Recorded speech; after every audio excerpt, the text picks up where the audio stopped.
Baik, selamat siang, yang terhormat Prof. Sebagai pembimbing saya untuk ilmiah pada siang hari ini. Terima kasih juga kepada senior dan rekan residen yang sudah hadir. Perkenankan saya mohon izin untuk membacakan mengenai Burhol diagnostik. Jadi saya membawakan ini atas permintaan dari Prof. Sri karena sesuai dengan kompetensi saya nanti sebagai pedagog umum, terutama di daerah nanti mengenai Burhol diagnostik ini. Adapun outline yang saya bahas adalah mengenai general information, indication, dan operative teknik. Jadi ada 3 pada siang hari ini. Jadi yang perlu kita ketahui dari epidemiologi bahwa traumatic brain injury ini merupakan suatu silent epidemic, di mana relatif tinggi pada negara-negara yang dengan pendapatan per kapita yang medium dan rendah. Jadi dari data dari WHO ini menunjukkan bahwa pada negara-negara di Asia Tenggara di sini menunjukkan angka yang sangat tinggi. Nah, di sini sangat berhubungan dikarenakan ada banyak faktor ya. Misalnya apakah itu dilihat dari faktor penyebabnya, dari misalnya pada kecelakaan lalu lintas yang lebih banyak, fasilitas dan prasarana yang masih kurang, dan kesadaran dari masyarakatnya yang juga masih kurang. Jadi insidensi yang tinggi ini jika dibandingkan dengan negara yang lebih maju, pada negara yang dengan pendapatan per kapita yang rendah itu cenderung lebih tinggi. Kemudian adapun pada siang hari ini saya membicarakan tentang Burhol diagnostik ini. Jadi sebenarnya untuk Burhol diagnostik ini mungkin untuk di daerah yang sudah didapatkan adanya fasilitas yang sudah memadai seperti CT scan dan MRI tentunya sudah mulai ditinggalkan. Namun untuk prinsip-prinsip dalam penanganan dari kasus emergensi di bidang bedah saraf dan bedah saraf pada trauma kepala ini tentunya ini perlu kita bicarakan dan sehingga nanti bisa juga kita gunakan, kita implikasikan apabila kita berada di daerah perifer di mana tidak terdapat CT scan ataupun MRI ini.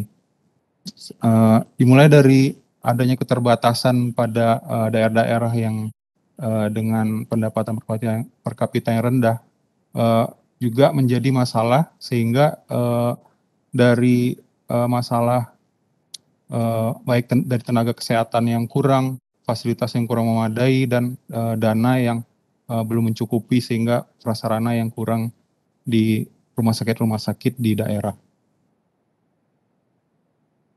Kemudian kita juga ingin tahu apa sih sebenarnya Burhol diagnostik itu.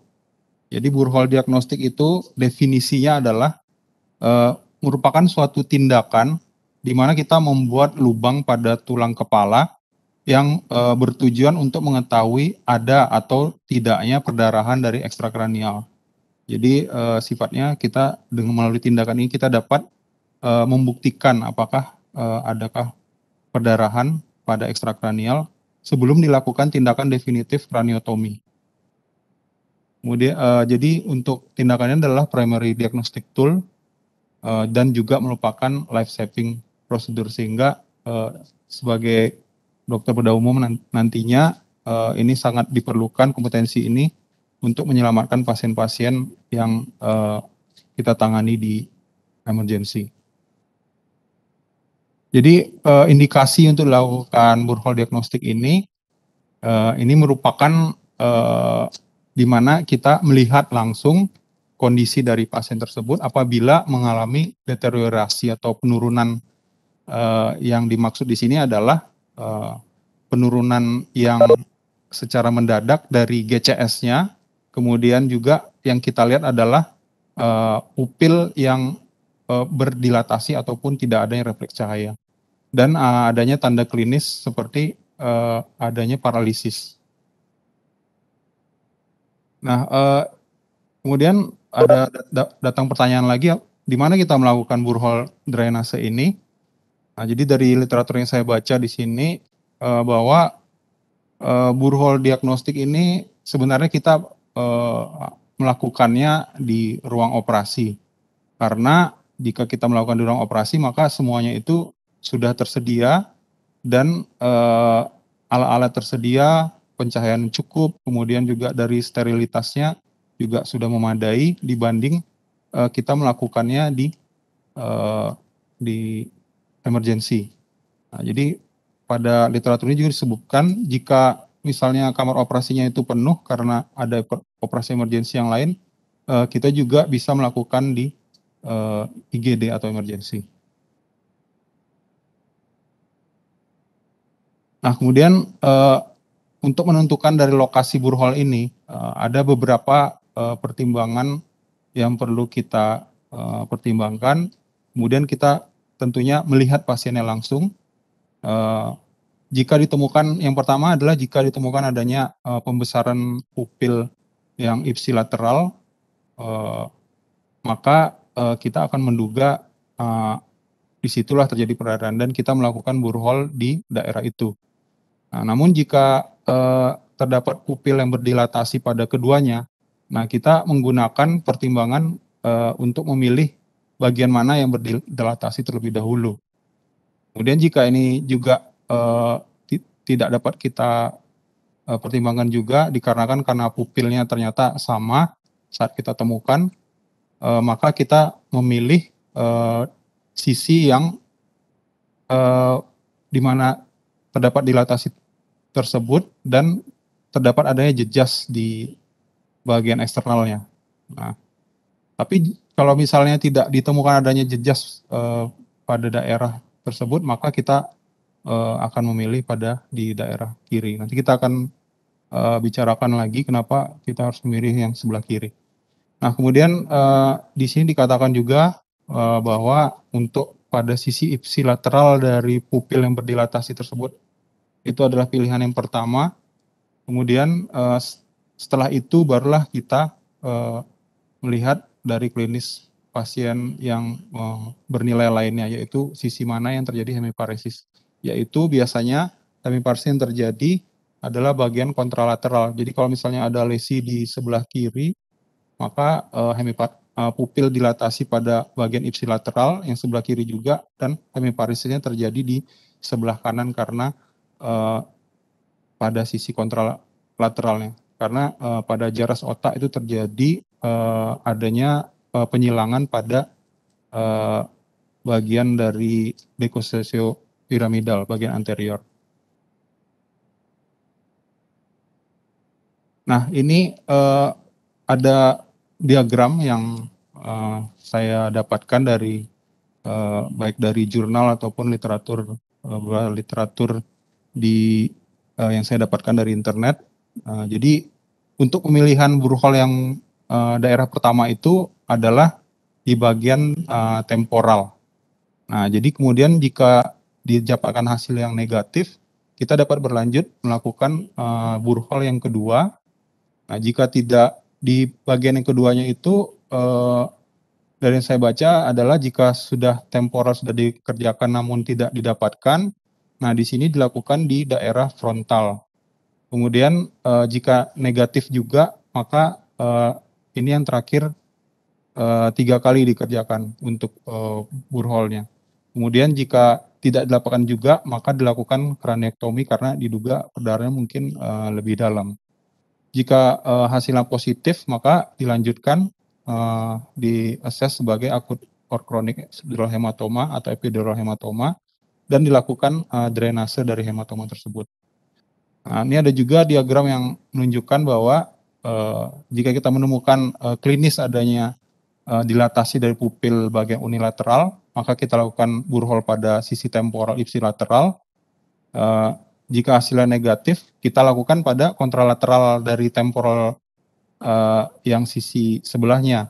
Jika negatif lagi, yang ketiga itu kita lakukan pada frontal ipsilateral dari yang pertama tadi. Kemudian jika negatif lagi, jadi ini dilakukan 4 kali, baru dilakukan pada parietal ipsilateral. Nah, jadi untuk pemilihan yang di daerah occipital itu adalah pilihan yang terakhir. Nah, kemudian jika dari sini di sini juga dikatakan jika kita tidak bisa melihat dari klinis pupilnya, maka kita memilih dari sisi yang sebelah kiri dan temporal. Kira-kira seperti itu. Kemudian untuk menentukan lokasi dari borehole ini, nah ini dari yang saya baca juga, kita perlu melakukan marker. Nah, tapi kita perlu untuk menghitung jarak. Yang pertama adalah dari temporal borehole ini adalah 2 jari di atas daun telinga. Jadi daun telinga kira-kira sini, 2 jari di atasnya, kemudian 2 jari ke depannya. Jadi kira-kira di daerah temporal sebelah sini. Jadi jaraknya ini juga diusahakan kira-kira jangan sampai mengenakan struktur. Di sini juga hati-hati karena di sini ada nervus yang melewati daerah sini. Kemudian untuk parietal borehole, jadi itu didapatkan dengan 2 jari di atas telinga, kemudian 3 jari ke sisi belakang dari daun telinga. Jadi kira-kira dia 2 jari, kemudian ke belakangnya 3 jari. Sedangkan kalau untuk yang frontalnya itu dilihat dari midline, yaitu 3 jari dari midline ke arah sisi yang ingin kita lakukan borehole, kemudian 3 jari di belakang dari garis rambut. Nah, kalau di sini posisinya adalah sedikit di depan dari sutura koronaria. Baik, ya ini untuk lebih jelasnya, di sini kita mengukur, kemudian juga biasanya kita pada saat operasi melakukan marker, setelah kita menentukan titik-titik di mana kita dapat melakukan borehole tersebut. Nah, ini ada tabel yang saya dapatkan dari jurnal yang dari Hospital of Benin. Di sini dikatakan bahwa di mereka di rumah sakit yang ada di negara tersebut ini dilakukan untuk temporal borehole itu sebanyak 23%, kemudian disusul frontal dan occipital adalah pilihan yang terakhir. Nah, di sini untuk approach-nya, di sini untuk insisinya tentunya ini kita harus mengira-ngira karena borehole diagnostik ini nantinya juga akan bisa berlanjut di operasi yang lebih expert lagi. Jadi akan bisa dilakukan operasi selanjutnya sehingga kita perlu memperhitungkan insisi nantinya di sini adalah kita kenal dengan trauma flap. Jadi trauma flap itu jadi tetap urutannya kita dari yang pertama dulu dari sisi temporal dulu, kemudian arah insisinya itu sesuai dengan garis trauma flap ini. Jadi agar nanti insisinya tidak zigzag atau kacau. Nah, di sini posisinya sudah seperti saya bicarakan tadi. Jadi untuk yang masing-masing borehole itu kita insisi sesuai garis ini. Nah, ini salah satunya. Jadi untuk bagian temporal di sini, ini misalnya sisi yang sebelah kanan pasiennya, untuk temporal borehole ini insisinya kira-kira 1 cm di depan tragus, kemudian berawal dari root of zygoma. Jadi di sini ini zygomanya arahnya ke sini, kemudian agak ke belakang di sini. Nah, jadi di sini hati-hati karena di sini ada arteri temporalis juga, karena di sini juga bisa terkena dan nanti kita akan kesulitan untuk mengatasi bleedingnya. Nah, kemudian ini yang temporal, kemudian ini yang parietal, kemudian untuk yang frontal ini di sini. Jadi ini dari midline-nya tadi kita ukur sesuai dengan garis rambut tadi itu kurang lebih di belakang dari garis rambut agar nanti insisi kita tidak kelihatan. Ya. Nah, kemudian ini yang terakhir untuk occipital. Di sini posisinya yang paling penting adalah dia harus di bawah dari sinus transversus karena ini dikenal berbahaya jika terkena akan menimbulkan perdarahan. Jadi dia kurang lebih insisinya 3 cm di bagian lateral dari processus mastoideus. Ya, jadi untuk preparation-nya, jadi alat yang kita gunakan itu secara umum ada 2. Nanti tergantung kita di mana kita bertugas, kita harus menguasai alat-alat ini. Yang pertama adalah Hudson brace, kemudian yang kedua automatic stopping craniotomy drill set. Ini yang kita pakai di UGD ataupun di IBS. Jadi alat ini akan otomatis berhenti jika sudah mengenai dari tabula internanya. Jadi selain itu alat-alat yang lain juga tidak boleh kita kurangi. Dimulai dari clipper untuk mencukur rambut, kemudian juga kita menggunakan anestesi lokal di sini. Lidocaine biasanya kita pakai PH kain. Kemudian untuk desinfeksi kita menggunakan povidone iodine ataupun chlorhexidine. Kemudian ada lampu pencahayaan, kauter, bisa memakai bipolar ataupun monopolar. Kemudian kita juga siapkan drain, benang 3-0, scalpel, kemudian kita juga siapkan bone wax dan suction. Jadi teknik operasinya ini yang kita perlu perhatikan. Di pasien diposisikan supine dengan kepala dimiringkan sehingga lokasi yang akan dibuka itu terletak di bagian atas. Jadi kalau misalnya ini yang sebelah kanan, ya pasiennya kita baringkan supine tapi kita miringkan ke sebelah kiri sehingga posisinya cukup nyaman bagi operator untuk melakukan tindakan nantinya. Kemudian kepala dicukur. Nah, jangan lupa sebelumnya harus kita cuci dengan bersih dengan sabun, kemudian kita keringkan biasanya dengan rasa bersih. Kemudian setelah kita lakukan tindakan antiseptik, kemudian kita lakukan draping. Ya, biasanya kita juga bisa menggunakan gulungan kain ataupun bantal donat di UGD biasanya kita ganjal supaya posisinya tepat berada di posisi seperti ini nantinya.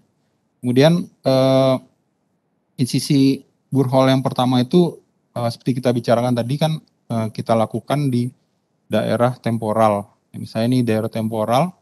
Jadi kita setelah sudah dibius pasiennya, nah kemudian kita juga memakai PH kain. Nah kemudian kita melakukan insisi. Jadi insisinya insisi dilakukan itu harus secara tajam hingga ke bagian tulang. Kemudian insisi yang tajam tersebut setelah kita lakukan infiltrasi, terus jangan lupa juga kita harus karena di daerah ini ada pembuluh darah yang cukup bisa menimbulkan perdarahan, kita harus siap dengan menggunakan kauter dan bila perlu kita lakukan ligasi. Kemudian kita pasang ini retraktor otomatis, jadi sehingga tidak menyulitkan bagi operator dan asisten.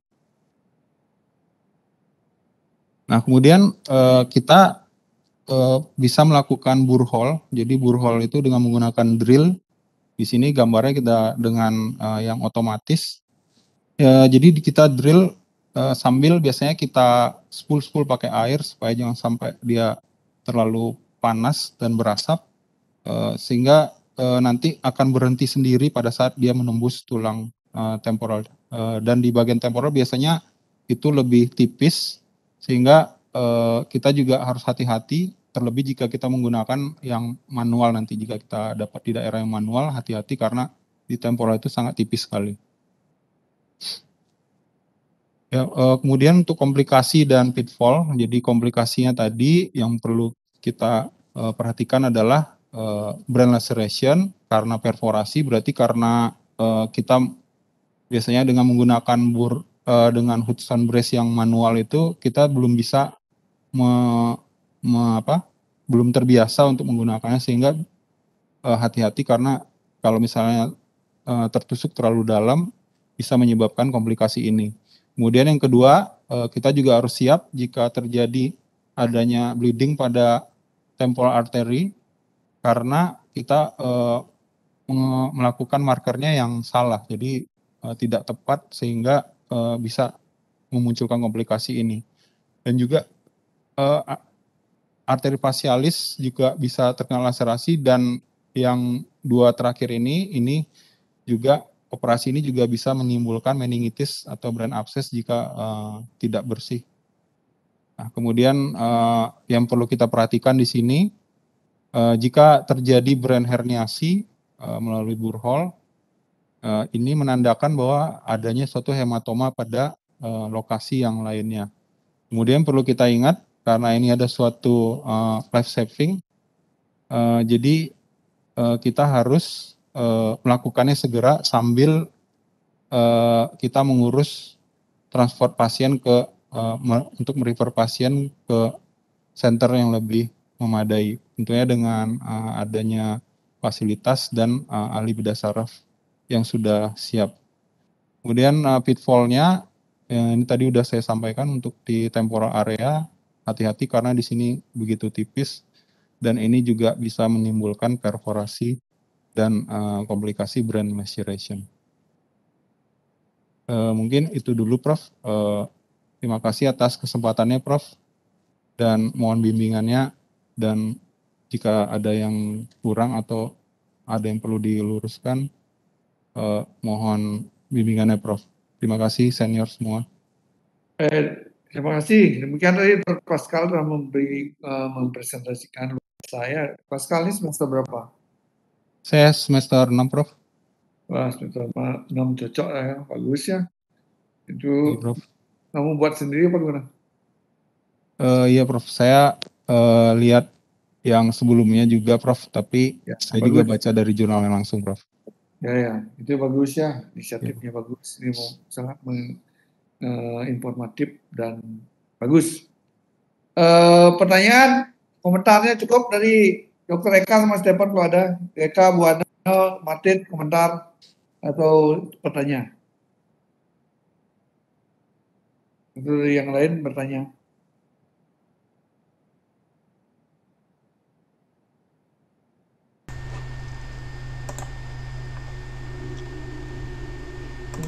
Sebelum dulu, coba tunjukkan yang itu tadi, yang tempat burhul yang 3 tempat tadi itu yang ada gambarnya. Ya, izin Prof, yang Niki Prof. Nah, yang satu lagi yang. Oh, sebentar Prof. Yang ada gambar biru-birunya itu. Oh, Niki Prof. Ya, ini yang pertama itu dulu yang tadi itu. Ya, izin yang tadi Prof. Ya, yang tadi. Nah, toh. Ini ya, ingat ya, kita burhole diagnostik itu bukan mencari pembuluh darah, ya. Nah, yang live shipping itu adalah hematom, ya. Jadi evakuasi hematom, bukan mencari pembuluh darah. Jangan mencari-cari arteria media burnya. Dari yang tadi itu, kalau dari sadar baik kemudian turun, tidak mungkin dia pedalnya hanya di atas sigoma ya. Pasti seperti itu, 2 jari di bor itu ya. Kalau bisa jangan kena pembuluh darahnya. Kita tidak mencari pembuluh darah. We are not looking for middle meningeal artery. We are looking for hematom. Itu. Kemudian kalau tidak ada itu, jangan dekat-dekat situ. Kalau sadar baik kemudian koma, tidak mungkin dekat-dekat situ. Makanya di frontal, ya, di depan sutura koronaria. Nah, kalau tidak ada itu, ya di parietal, ya, parietal temporal. Banyak nih teorinya. Ingat ya, kalau misalnya jangan mencari burhul, jangan patokan cari di mana kira-kira arteria media, bukan gitu ya. Where it's supposed to be hematom. Bagus. Ada komentar nih, Eka atau yang lain? Gini Prof, mungkin begini Prof, coba tadi Pascal yang apa namanya, yang 4 hole tadi itu, ini kan 3 hole kan sebenarnya belum tentu benar juga, ada yang 4 hole itu. Ini. Kan sebenarnya konsep untuk borehole itu kan kita tahu bahwa kita untuk entrophi EDH sebenarnya nih, kita tahu bahwa EDH itu tidak akan melewati sutura kan, sehingga letak-letak bornya ini pada prinsipnya itu kan di tiap-tiap tulang yang dibatasi oleh sutura. Contohnya ini kan dibatasi oleh sutura skoma varietal kan seperti itu, ini di os parietal, ini os frontal, ini di fossa posterior. Nah, kalau untuk area di mana di os occipital tetapi dibatasi oleh sutura, apa namanya, sutura belakang itu ya, sutura Iya, lambdoid, itu kan bisa aja ada EDH di sini dia. Jadi ini sinus bisa eh, pas sinusnya bisa terdorong. ya, ini kan sinus transversus. Nah, kalau kita ada EDH di bawah sinus transversus kan bisa lewat hole yang 4. Kalau dia EDH-nya di atas sinus transversus tapi sebelum sutura lambdoid, itu apakah tidak perlu dibor ya, Prof? Ya Nggak itu perlu mana gitu? biasanya jarang Jarang. epidural hematom itu di bawah sinus ya. Di antara pokoknya satu sutra lambdoid itu pada batasnya. Hmm. Ya, di situ Jarang. bisa lewat occipital dia, ya. Kalau Biasanya bikin koma itu kan yang di atas-atas nih, Prof, yang besar-besar ya, tuh. ya. 2, 3. Yang besar ini penting, yang sini pikirannya di sutra kan enggak kira-kira ya. Kalau toh misalnya besar sampai koma di sini enggak ada gitu ya, di bor sinusnya pasti terdorong ke depan sudah ya. Itu bor sini enggak apa-apa biasanya ya gitu. Ya bagus. Ini sudah rasanya jelas ya. Nanti kirim slide-nya dibagi, dikumpulkan ya kayak slide-slide-nya. Iya, Prof. Ya.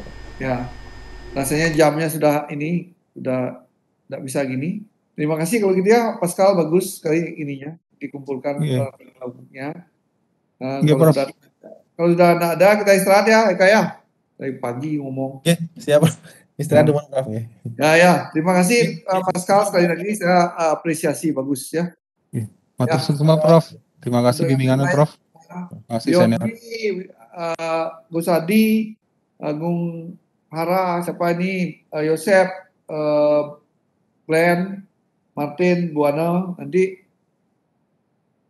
rajin kumpulkan semua presentasi ini ya, kirim ke saya nanti. Kalau gitu saya tutup pertemuan ini dengan Pramasakti ya. Om Santi Santi Santi Om. Om, Terima kasih. santai, santai, santai. Susah, Prof.